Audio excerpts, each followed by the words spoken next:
kuye kube lukhuni ufuna kuyi-observe i-protocol la ngempilo.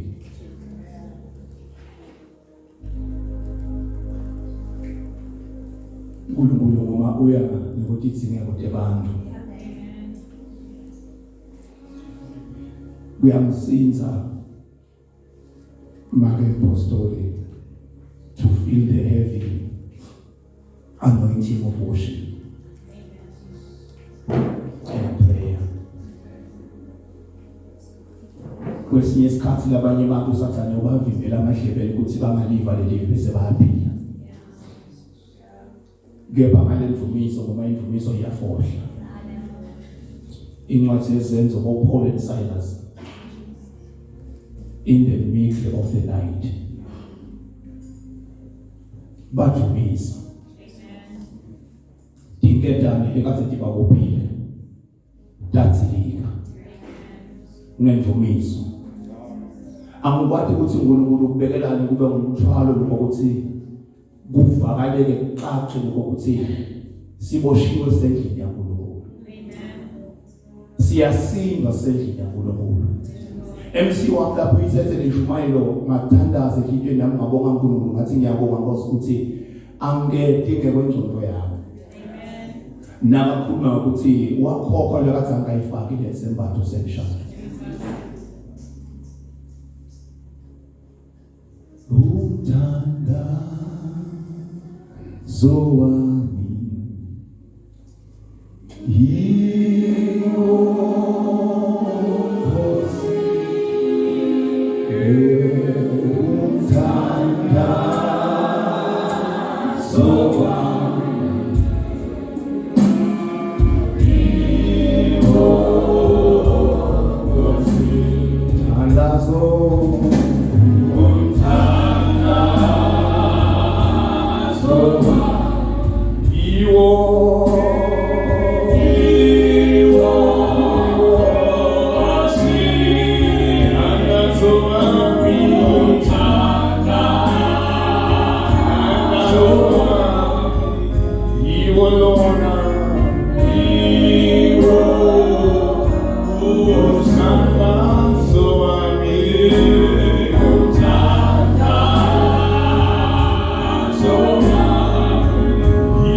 ngekusitwa nangekholwa moyengcwele ngithanza uvusela moyengcwele lo phakathi kwethu egameni leNkosi simshayele intanda kakhulu bazalwane the altar and finish he is here he is alive he is alive he is alive igama lakhe moyengcwele ligama lakhe omthuthuti wala batsabukile wala baphukile lithi livi lakhe uhlala sethuke kulabo tikhiyo tabo. Hallelujah to the Lamb of God. As he challenged the Barcelona, he is alive and he is the Spirit of the living God. Oh my God, in the Malate. Oh my God, in the Mahato Shalama. Oh my God, can you worship him? Can you worship him? Can you worship him? Oh my God, stand down as he challenged.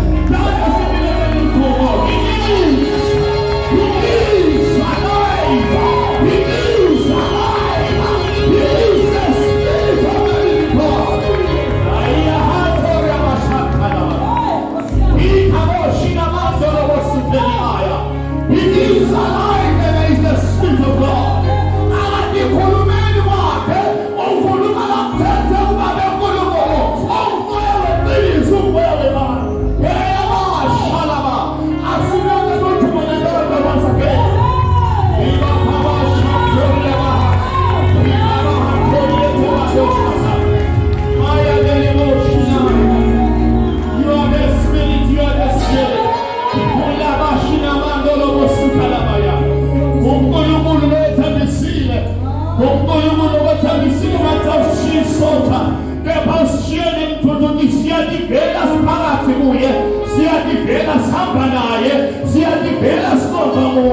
He is the living spirit.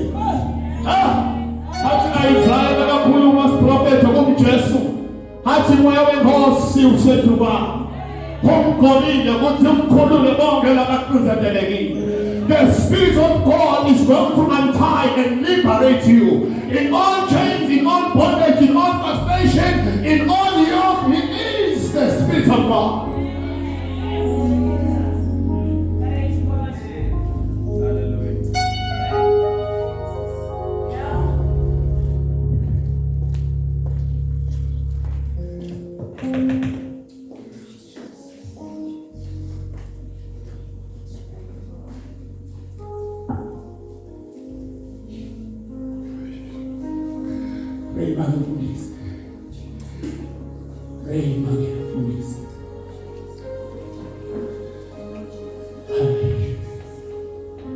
Thank you, Jesus.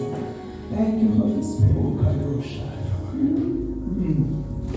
Kadimona nebutele bakhosi. Sabonga ekuseni. Sabonga moya weqiniso, moya wamandla. Moya wavusa uJesu kwabafile. Sabonga baphakathi kwethu. Sabonga kuhlonishwa ngamazwi. Egameni likaJesu Kristu sadinga moya wamandla. Sasikhona phambi kwakho. Wena lobala netinto lethu. Wena lesingeke sakufihlela lutho.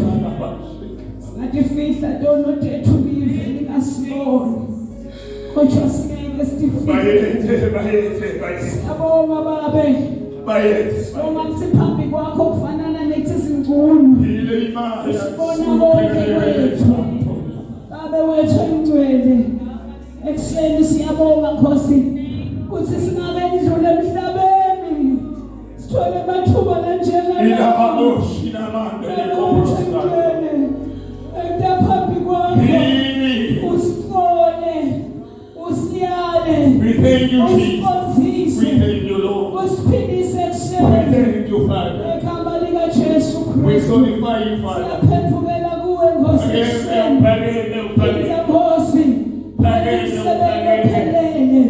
for me to give you siyabonga baba siyabonga nemandla nephuzu bakho moya wena kaNkulunkulu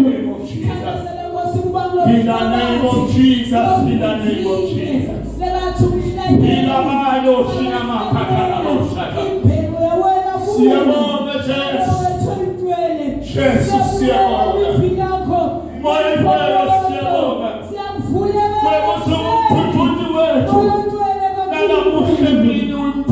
control my God.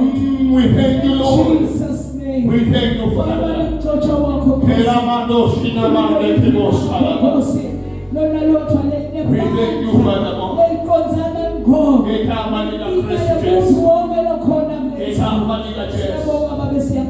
Thank you Holy Spirit. Thank you Lord. Amen. Oh hallelujah. Praise the Lord. Siyabonga manje. Ngizama kwehlisa lento lengiyivako. Egameni lenkosi. Mighty God. Secondly, Barcelona, I would like to greet our spiritual parents whom I love so much. Egameni lenkosi, especially Dr. Barcelona. There is Selema. Egameni lenkosi. Ne-praise team egameni lenkosi, nebafundisi labakhona nabomamfundisi egameni lenkosi. In the name of Jesus. In the name of Jesus. The Lord is great. Sivusele namage nkosikazi bazalwane make hlamini egameni lenkosi. All the way from Sheni negatsha lasesheni bazalwane. uNkulunkulu umsebenzi mkhulu awendawo siyawubona. In Jesus name. In Jesus name. But awufakazela abashumayeli bazana bemalanga embili. Ukuthi standing with the Lord. Now malanga embili une message yaNkulunkulu. Now ufika langa embili now ubuka lobuso balapha lekumele bashumayele. uNkulunkulu simply to just change the view bese ubona indleleni. Ubone ukuthi bantu sathane ubeka ngisho nangemicabango. Uthi lo muntu kubukile uyalalela keshabe yekho kulokukhuluma njengoba ngikhulumela sisavule incwadi yaLuka chapter 13 verse 6 kude labavili bambala. So then God bese sofaka ukuthi ngathi ungabe sewuyajubisa uthandaza ulungiselele ulimi lelivi lakhe. Hallelujah, praise the Lord, praise the living God. Mkhwanazi bazalwane sibongo, I won't take long, I won't be long la bikwenu. UNkulunkulu amsiphe egameni lenkosi.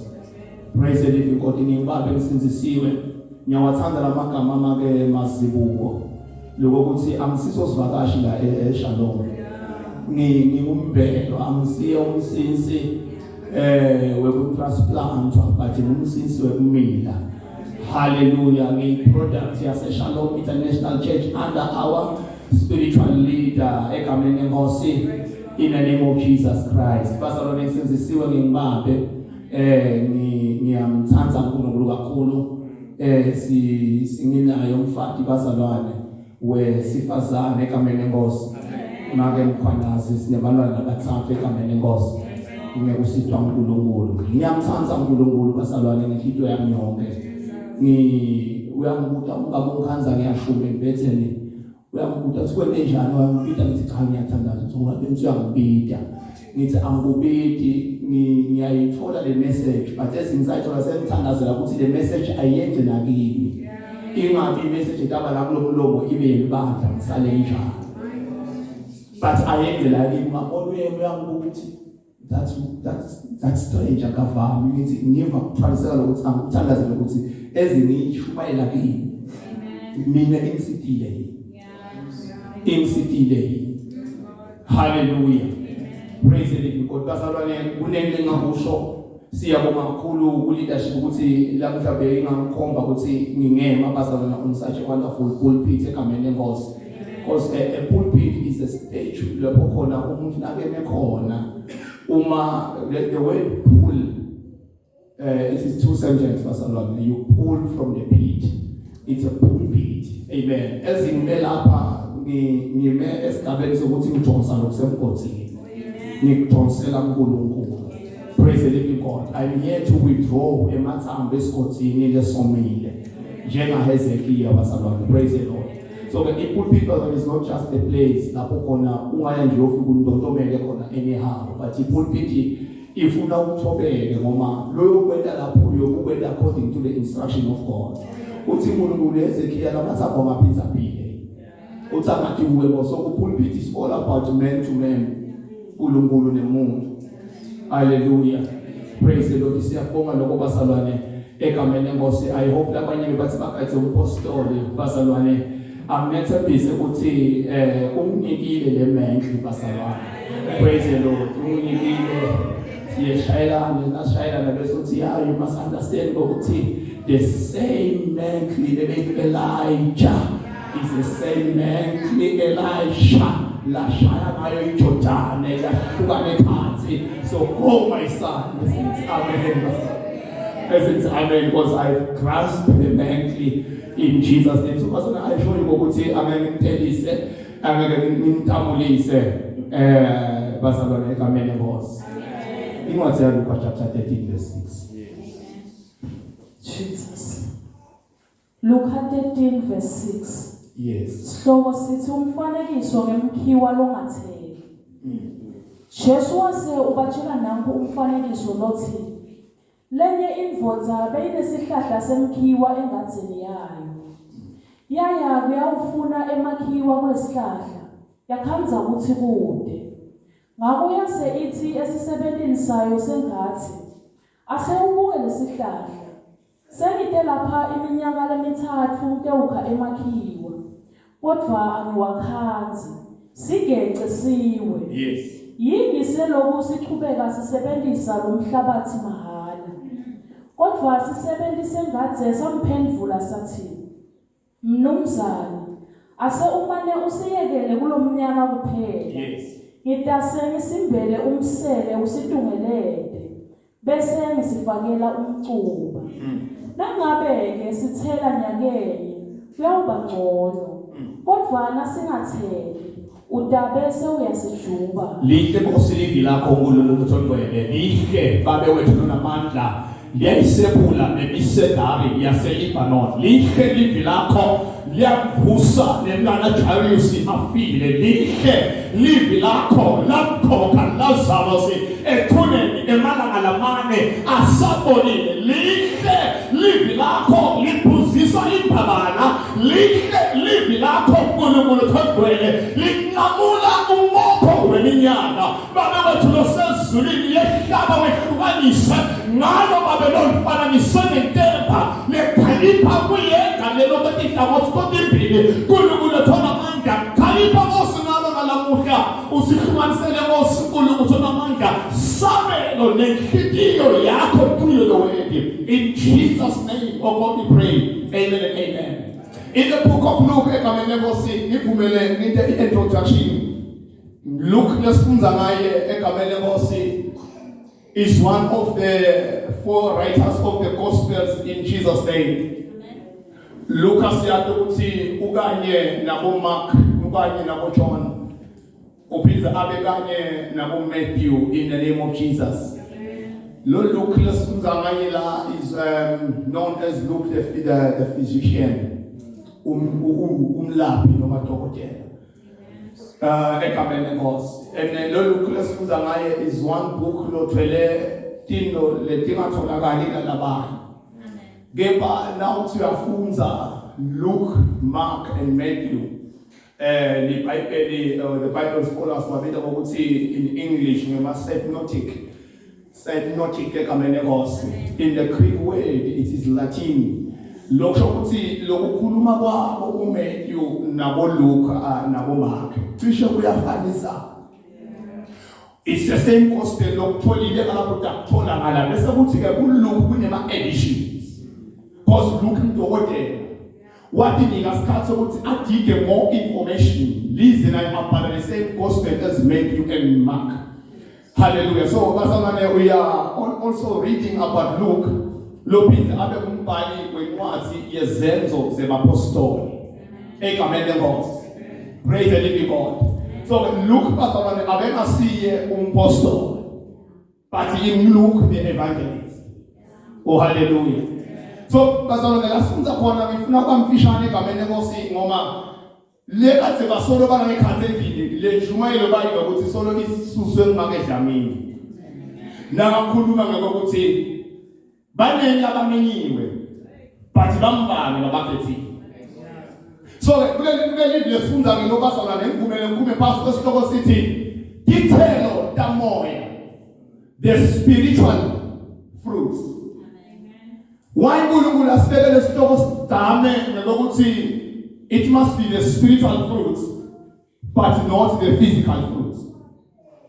La sifunda khona bazona sikhanza ukuthi kunemphotsa lesihlahla engatheni yayo. Nathi lesihlahla lendodza iyaya lendodza kuze kumahlandla lamathathu. Nayifika lendodza ayiwakhanzi emafruit ithelo ayikhanzi. Kule ngathe kunemuntu lo naka lengathe noma lo naka lesihlahla.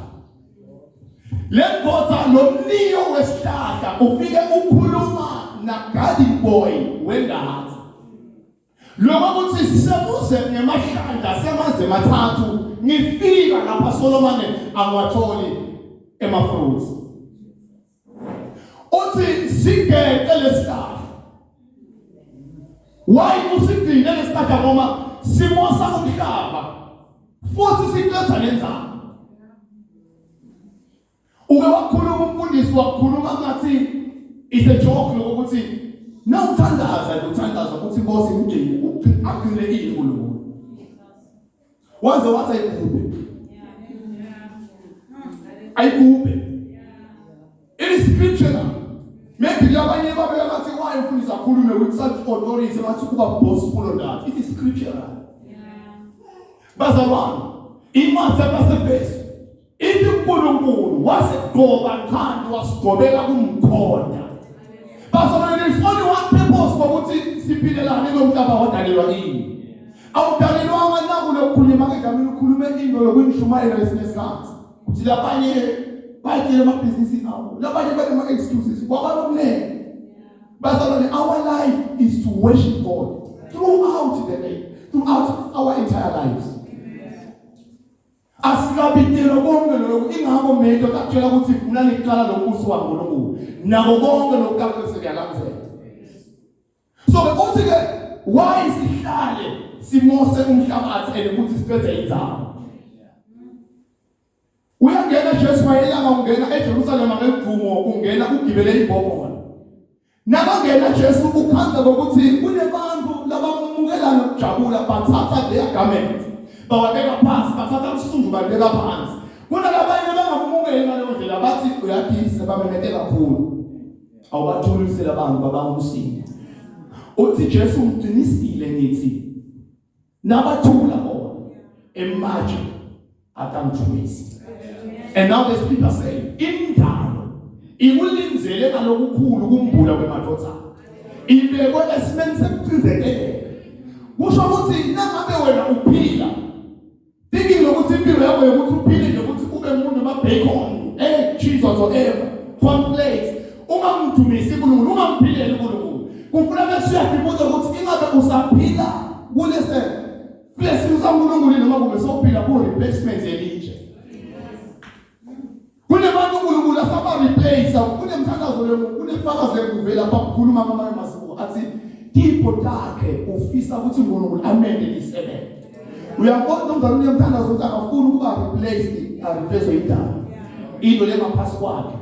Genesis 1:26 lathi nisitha wena umuntu abengumfanekiso wethu bese uyakubusa ethukwalo yonke indaba.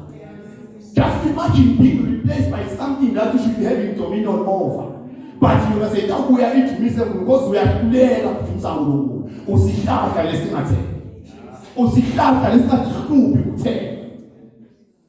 So now the Bible speaks about 3 people. Lekufuna ukuthi sikunakele. Lo mnikati engathi uNkulunkulu uqobo lwakhe. Lesihlahla impilo yemzalwane. Bese kuthi lengathe indzawo yaNkulunkulu noma kumbe lithembele laNkulunkulu. Because uNkulunkulu basanakathi ihluphi nalama outsiders. Lokho kukhuluma out of pain nakabuka ibandla kaza ukuthi leti 200 only 60 letitsela. Akatihlupi nelive, akakhulumi labelive ukuthi ayigube labelive, but ukhuluma kunaba lesibakade kweqiniso. Ukhuluma emandleni. So the garden is a church. And the word church, Pastor, the gardener is Christ Jesus himself. Working through pastors at the 21st century.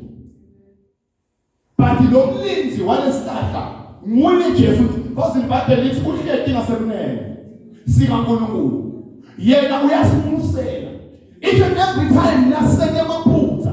Athi uNkulunkulu akathi uyastrike nolwaka lwakhe. Bese uyamkhomba emaceba athi ngamfela Nkosi.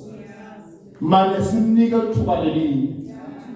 Hopefully utawushintsha. Ifuna kuthandaza.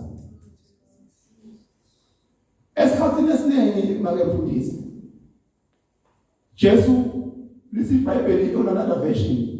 Abehamba wabona sala zemkhiwa futhi. Weta thukane naso. To my understanding isihlahla lesingana Titselo. Awudzingi ukuthi uzusonzelekiswa uma siyadisho ukuthi asina Titselo. But why just as a figure kiso? Atitshela kanza Titselo particularly. Ngifuna ukukhuluma ngamaqembe.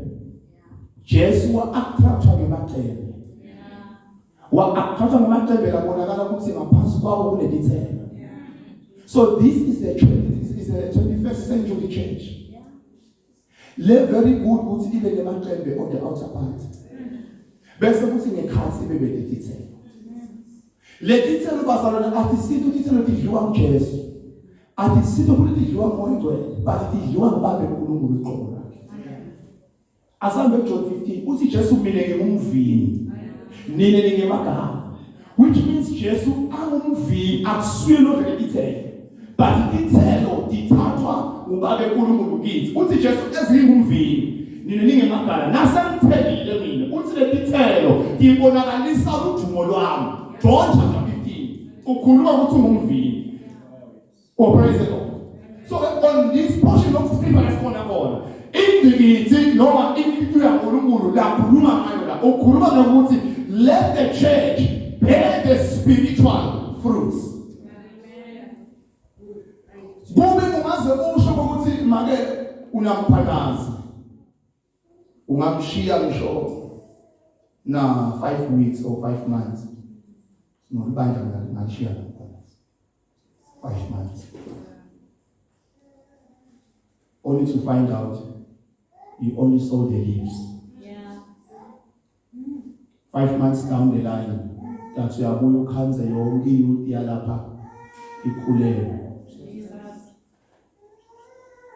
Uthi uyabuya ukhanze into eningi ema-report sebasuka baza ukuthi sebatakutshela njani because wangibeka ngokwethemba ubone emacembe. Wabona emacembe wathitshela ukuthi ubona umzalwane. Emacembe basalwane it is being religious. Utayela sonto lokuba religious. Lokuphila according to umgomo wesonto. Nasingabe lokho asikakhona. Insuku yesonto 8, insuku yesonto 8. Ngilabo ABC lamacembe. Bathi uNkulunkulu ufuna ini? Titselo. Ufuna titselo. Akhulume nawo lomnikelo athi angifuni lomnikelo akasho ukuthi awungeke. Bathi uthi behind the offering ngifuna lefitiyo. Awuthi utilo lelo bathi ifitiyo ibe ide kuqala lithi libla uNkulunkulu baqale badinikela bona. Ungikhathi banikela. So uyakhuluma la Amos bashaya inkinoko besokathi shawo besokathi shaya inkinoko udinga ukuthi wo utase khale inkinoko sokushaya inkinoko ngicabanga ukuthi nami kusuka kunyinale uthi khonshani kimi nale mchimozi nalamalire nalamahazi uthi mina ngiNkulunkulu lofuna inhlitiyo ezimahle ezintishaye ingubo inhlitiyo yenu angikhanzi letingubo sidihlahla kulamalanga lesikhonako kuba nemacembe lokhona ukubona afaka ukuthi lo yamukhiwana but ukhiwana nawusozela kuwo ude Titselo uthi sijubele isihlahla ngoba sicetha inzalo uyakhuluma Jesu ngoba uyinkosi leyasifela uthi ngiyacela ukuthi mane ungivumele sengithathe umquba bese ngiyasikhuphetela ngalomquba mhlawumbe perhaps by next year sitawuthela and nasingatheli so ngasijuba bazalwane angikubeleke lokuqala ukuthi nangabe bosanembe bangethemba ukuthi in the next 10 years 15 years 20 years utabe uABC angikubeka kuqala bazalwane ukuthi setiphathi leti tekuhamba kwebandla setiphathi leti tekuthi umthwalo awusale kuba sebhokweni akusasilo tikhathi lokuthi ngisabudala busondo ngitathi nasengiba ukuthi sengiqedile ukubala ijasi kudlala busondo bese ngifuna ukukholwa bami angisho ukuthi this is the last lap say lap yekugcina le asisekho lesinye sithuba lesinikwe sona praise the living God asisekho lesinye sithuba lesasele nawo umfuzo elivela kuNkulunkulu utawuvumelana nami semncane kulo 100% lobekiwe losokuthikile secover 70 sesele only 30%.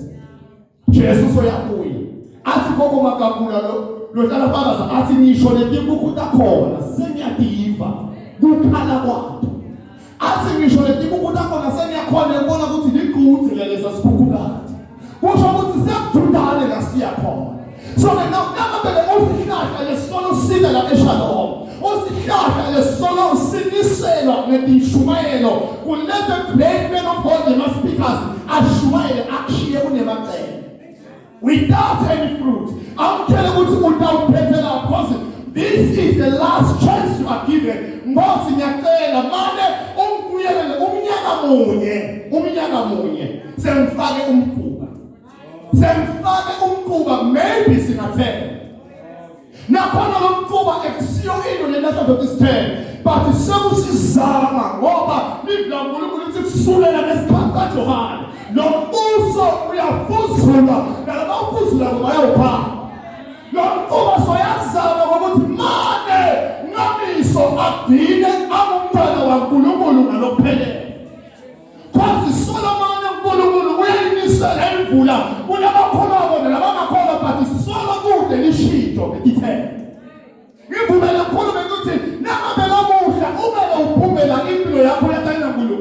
angeke usawathole mathuba kanje. These are the last events. Sedikhathi lekugcina la khona ngeke bose kufuna ukuthi bantu ingasali i-Great Commission.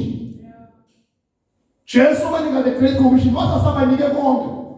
Wathi niyawuhlala eJerusalem ningaqala umsebenzi. The Great Commission hambani ngebantu bafisa. This is the time. Kubuyisa emabele esikuyenza sekhaya esibili. Uyakhuluma kuma Revelation uthi bheka emabele asavuthiwe jika lelo sikela lapha. Uyawuvuna. But afike bavunene boGabriel boMichael empilweni yakho. Yini abangayivuna nabangakhanza kulesimo lokiso. Bazalwane akusimo okhulumayo live la kuNkulunkulu. The Lord is speaking through the vocal cords. Akusimo okhulumayo but in uNkulunkulu. I am also involved.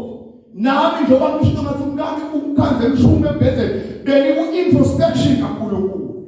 Ngenda solo introspection. Lord ngikawushwayela ngesikhathi siningi nginato yini. Bakhona abantu abangamlandela, bakhona abantu abangathi siyafisa ukuphila impilo yababeMkhwanazi. Bakhona abantu abangetakili bafuna ukuthatha Titselo bahle. Titselo dini nabangatithola kini nabangetakili.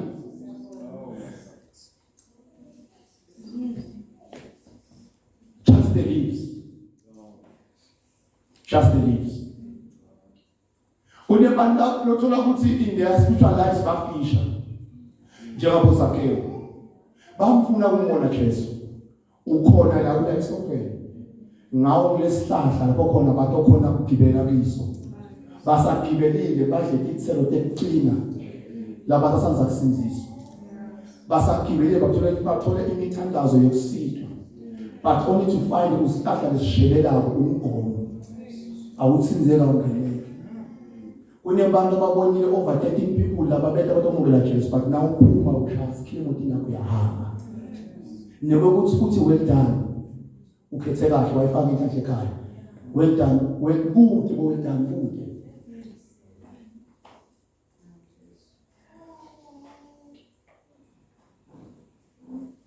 Bantu bafuna ukubona Jesu. Basalwane unanawo ongazuthi many preachers bacishe babe nawo. Banana umcondo okucabanga ukuthi uNkulunkulu akakhona ekishumayela abantu bakhe. You know God uthi ekhathini legcina lo lencwadi yemthetho uthi ngiyawuyibhala enhliziyweni. Dala baba uthi akuyoba lesithiyo sokuthi lo munye afundise lo munye. Sonke siyabe sesihlathini izomali yabe selibhakuda ngekhathi enhliziyweni. Selibhalwe uNkulunkulu. Uhlobo lwase yaDaniela mene. Take care of us. Umbuso wakho uqalile, umthetho wafaka esikalini. Awukhanza ukuthi ulula. So God is going to write in your life. Asabhale uNkulunkulu leli lapha ugoduzile. Ilizwe ebhala khona abafundisi bami bayawufuna imithandazo 24/7.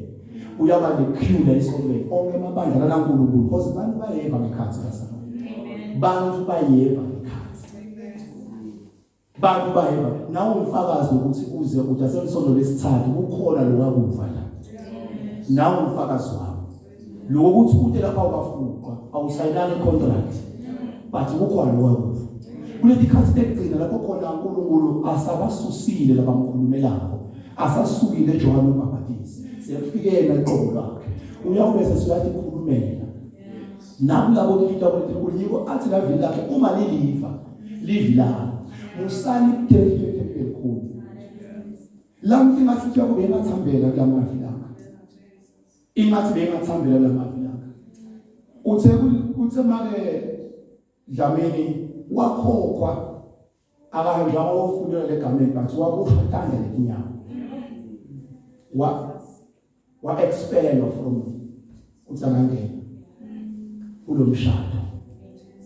Wakhuluma ukuthi kuloko lokwena kusuke sengasekho isithuba sokuthi ungayoyifunda inzu kuye emshadweni. Unato Titselo Tamoya. Manje lesinye isikhathi njoba ngikhuluma ngamacebe. Titselo lesingabe lesikhomba kutela lokucompromise ninathi tebelunga kwelive la lesikhona live la uNkulunkulu kulunga kwenyama kulide akusiki lutho noma ungahamba ubakhothamela bonke la ndleleni inkosi bela ube njengomuntu othobile. Let me tell you, uphamba uNkulunkulu ukudla umsebenzi wakho but ufuna sithelo samoya ngekhathi. Wenda njani nasobhekene nesimo sendlala udla kuphi udla ku social media uyahipa wenda konke lezonke wenda yonke le wenda njani nasobhekene nesimo sendlala elaja phasa semthanye kuyafika iloza uNkulunkulu elaja vunga dlali kudla ngokuba losuku saseluthi bazalwane sikokudla on the fruit we are bearing. Shall we rise? Shall we rise?